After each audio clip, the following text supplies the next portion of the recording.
Hey everyone! Welcome to episode 2 of our building series. This update involves some very exciting progress on our build featuring concrete.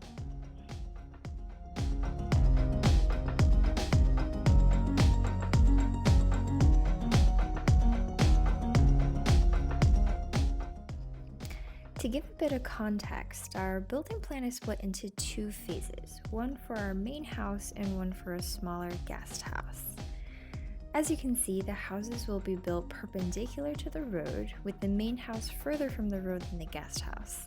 The only thing we had to add to our original plans was a breezeway to connect our two buildings, since you technically are not allowed to build an accessory building in front of your house, front meaning closer to the road.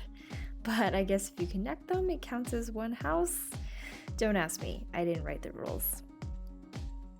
All that to say, we're starting off by building our guest house first, and the first step of that is laying the foundation. Because this is such a time-sensitive and labor-intensive project, we hired a local contractor to do this part for us. Their first step was to accurately measure and mark the foundation boundaries, and then break ground. Super exciting. The construction crew we worked with was really phenomenal, and as you can see, so precise with their work. When we measured the level of our final foundation when it was complete, the corners were off by less than a millimeter, which is just mind-blowing when you think about the scale of this project. Anyway, here they are digging about 2 feet into the ground around the perimeter, give or take a few inches all around. One thing to note is that our ground is not completely flat, so they needed to compensate for this by digging at different depths throughout the length of the boundary. You'll see this a little later too, once the concrete has been set.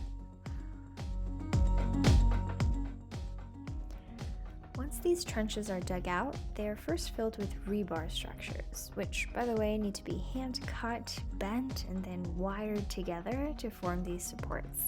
This is to keep the structure of the concrete from crumbling after it's been poured. So yeah, lots of work. Then, when everything is ready, the concrete comes.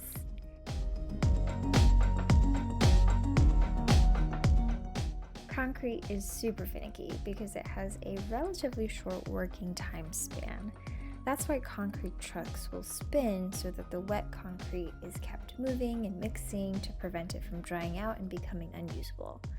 So, of course, our first concrete delivery truck decided to get itself stuck in our driveway.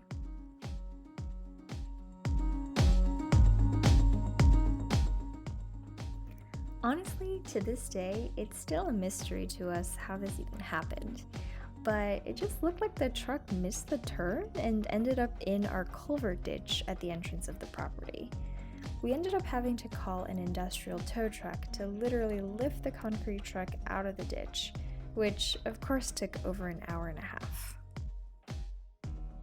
While this rescue operation was happening, they stopped the spin on the concrete barrel because they didn't want the truck to topple. So the timer on the workability of the concrete was getting dangerously close to running out. By some miracle, the concrete was still usable by the end of this, so this first pour was successful, if not a bit stressful.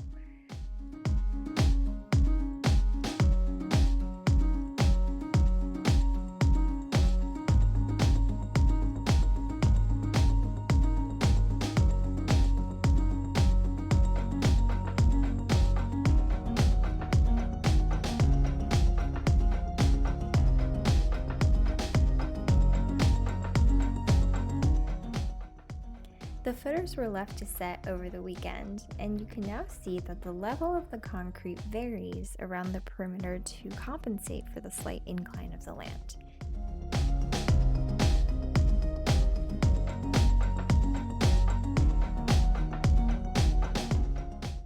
The last part of this foundation build is to set the stem walls and the brackets for the building frame. This requires a bit more prep because the walls are above ground, so the construction crew is building wooden frames for the concrete pour. The steel framing brackets are also placed in these forms so that they set with the concrete after it's poured. Then the concrete is poured again and the forms are removed after it sets. And ta-da! Foundation complete.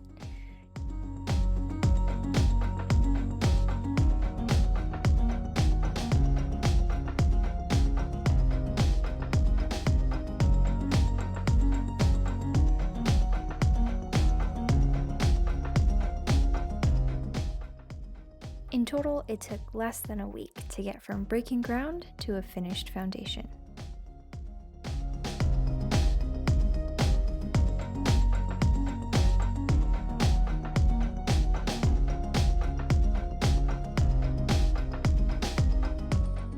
And that's it for this video. Tune into the next video to see some cool machines in action.